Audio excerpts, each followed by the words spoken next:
আসসালামু আলাইকুম। কুকিং হাউসে সবাইকে স্বাগতম জানাচ্ছি। আজকে তৈরি করব সুস্বাদু মিষ্টি কুমড়া ভাজা। খুবই টেস্টি হয় এই মিষ্টি কুমড়ার ভাজাটা, সাদা গরম ভাত দিয়ে খেতে দারুণ লাগে। আমি এখানে পরিমাণ মতো করে মিষ্টি কুমড়া কেটে নিয়েছি আর মিষ্টি কুমড়া এরকম একটু মোটা মোটা করে কেটে নিয়েছি। মিষ্টি কুমড়া কিন্তু খুবই নরম একটা সবজি, বেশি পাতলা করে কাটলে ভাজতে গেলে ভেঙে যাবে, যার কারণে একটু মোটা করে কেটে নিতে হবে। আর একটু কাচিয়ে নিয়েছি যাতে করে মিষ্টি কুমড়ার ভেতরে মশলাটা সুন্দর করে মিশে যায়। ভালোভাবে ধুয়ে পানি ঝরিয়ে নিয়েছি। এখন এর মধ্যে দিয়ে দেব পরিমাণ মতো করে লবণ, আর দিয়ে দেব হলুদের গুঁড়া এবং মরিচের গুঁড়া।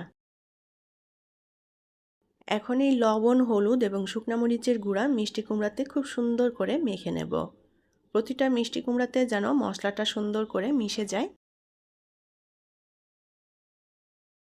ভালোভাবে ঘষে ঘষে লাগিয়ে দিয়েছি হলুদ, লবণ, মরিচের গুঁড়া। এখন এই মিষ্টি কুমড়াটা আমি 5 মিনিট মতো রেস্টে রেখে দেব, যাতে করে লবণটা মিষ্টি কুমড়াতে মিশে যায়। 5 মিনিট হয়ে গিয়েছে, মিষ্টি কুমড়াগুলো এখন ভেজে নেব। ভাজার জন্য প্যানে পরিমাণ মতো করে তেল দিয়ে দেব। আজকের এই মিষ্টি কুমড়াটা আমি অল্প তেলে ভেজে নিচ্ছি, খুব বেশি তেল দিচ্ছি না। মিষ্টি কুমড়াগুলো দিয়ে দেব একে একে করে। চুলার আঁচ অল্প রেখে এখন এপিট ওপিট উল্টে পাল্টে আমি মিষ্টি কুমড়াগুলোকে লালচে পোড়া পোড়া করে ভেজে নেব। মিষ্টি কুমড়া ভাজাটা একটু লালচে পোড়া পোড়া হলে খেতে বেশি ভালো লাগে। অল্প আঁচে ভেজে নিতে হবে যাতে মিষ্টি কুমড়াটাও সুন্দর মতো সেদ্ধ হয়ে যায়।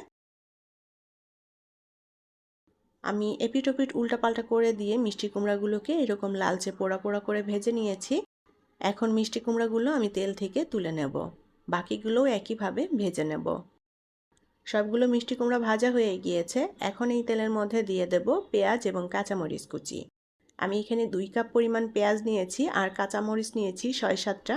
এখন প্রথমে যে মিষ্টি কুমড়া মেখেছিলাম সেখানে হলুদ পানি ছিল, সেই হলুদ পানিটা দিয়ে দিলাম। এতে করে আলাদা করে আর হলুদ দিতে হবে না। আর দিয়ে দেব লবণ পরিমাণ মতো করে। এখন এই পেঁয়াজ মরিচ আমি অল্প আঁচে ভেজে নেব। পেঁয়াজ মরিচটা একটু লাল লাল করে ভেজে নেব। অল্প আঁচে আমি পেঁয়াজ মরিচটা লাল লাল করে ভেজে নিয়েছি। এখন এর মধ্যে ভেজে রাখা মিষ্টি কুমড়া দিয়ে দেব। মিষ্টি কুমড়া দিয়ে পেঁয়াজ মরিচের সাথে আলতো করে নেড়ে চেড়ে মিলিয়ে নেব। আমাদের মিষ্টি কুমড়া ভাজা তৈরি হয়ে গিয়েছে। এখন জাস্ট 1 মিনিটের মতো নাড়াচাড়া করে নামিয়ে নেব। মিষ্টি কুমড়া ভাজা পুরোপুরি কমপ্লিট। এখন এটা নামিয়ে পরিবেশন করব।